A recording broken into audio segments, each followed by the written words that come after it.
को पता है संत कबीर की जब शरीर पर से अंतिम बार चादर हटाई गई तो उसमें उनका शरीर ही नहीं मिला, केवल मिले तो कुछ फूल, जिनको हिंदू और मुस्लिमों ने एक तरह के आपस में बांट लिया। तो ये कहानी शुरू होती है हिंदू मुस्लिम के बीच द्वंद्व को लेकर, और संत कबीर इस बात से बिल्कुल खिलाफ थे कि हिंदू और मुसलमान कोई अलग नहीं है, सब एक ही है।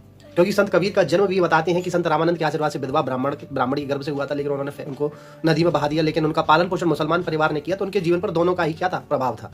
लेकिन इस बात को ही उन्होंने, उनका जीवन का पूरा सार यही है कि हिंदू मुस्लिम एकता पर बल देते हुए गए, और अंतिम क्षण में उनका हिंदू मुस्लिम एकता का ही संदेश देता है। हिंदू मानते थे कि काशी में मरने पर ही स्वर्ग की प्राप्ति होती है, वो इस बात को तोड़ना चाहते थे, क्योंकि कहते थे कि किसी स्थान से व्यक्ति को स्वर्ग नहीं मिलता, इंसान को स्वर्ग मिलता है उसके कर्मों से, उसके विचार से, उसके कार्य से।